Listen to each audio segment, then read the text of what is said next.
Live Nation has admitted to helping performers sell thousands of tickets on secondary resale sites at higher costs.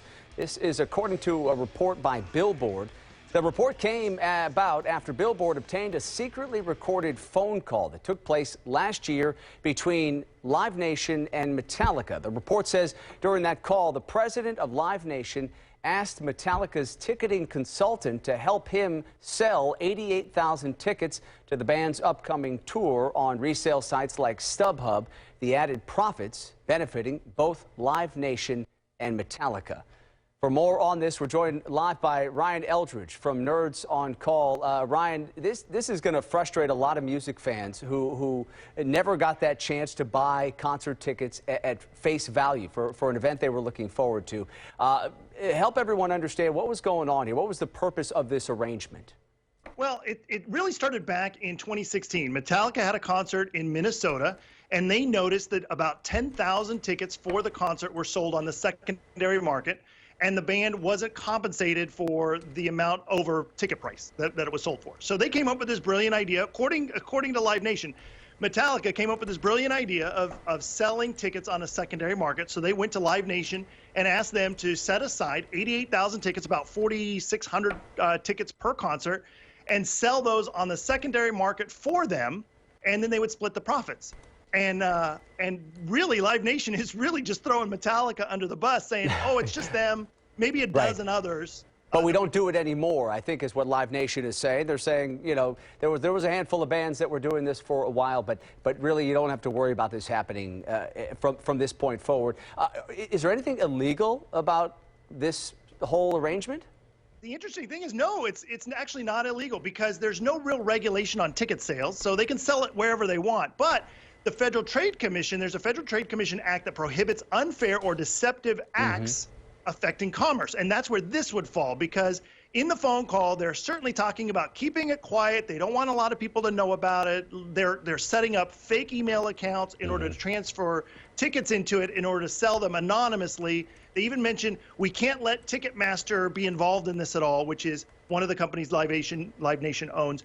And they wanted to have either these anonymous accounts or a concert promoter or a venue actually be the one to sell. So clearly they knew they were doing something really wrong here, and they were inflating ticket prices, making it unfair for the rest of us. All right, so let's talk about whether there's any recourse for these concert goers who overpaid, essentially, right, for an event because they had to buy the tickets to the concert or the event through one of these secondary sites. Are they going to be able to be made whole in all this?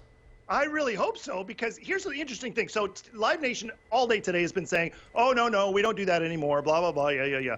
But it turns out that in Canada, they were busted for this just last year. In late last year, apparently they were also selling tickets to these secondary sites through their subsidiary, another little thing that they own called Trade Desk. And so this, even though Live Nation is saying, oh, no, we don't do this anymore, it's clearly still happening. Here's the interesting thing. According to the Billboard report, they didn't make any money when they did this. Essentially, they lost money when they were trying to sell these tickets. They ended up selling about 10,000 of them below face value of the ticket themselves. So it backfired a little bit. Yeah, I think they're trying to figure it out. But, yeah, it certainly hurt concert goers for between 2016 and 2017. As we wrap up, though, here, Ryan, I mean, what about the argument that bands like Metallica might make here? They're going to say, look, you know, we're selling these tickets for more money on the secondary market because, you know, we're losing out on that extra revenue. I mean, if someone buys them on that secondary market, this is money that I, as the artist, deserve. And you got a good point, but most bands don't want to price their tickets outside of what their fans can afford, because then it makes the bands look greedy, and then people are like, oh, you know, Metallica, you're always looking for money. But what TicketMaster has done is they've created a new thing called the Platinum or the VIP package, so fans that can afford and will pay more for these tickets that have been set aside can. But as you and I know, if you've ever gone to a concert in the last 20 years, since Ticketmaster's ultimately had the monopoly, you can't get good seats unless you're standing in line the day of and you've got seconds to pick up a good seat. So it's crazy. Yeah, really frustrating, I think, for anyone who's ever purchased tickets to an event. All right, well, hopefully this is the end of this ticket scheme here. Ryan Eldridge from Nerds on Call, appreciate you coming on. Thank you. You're welcome.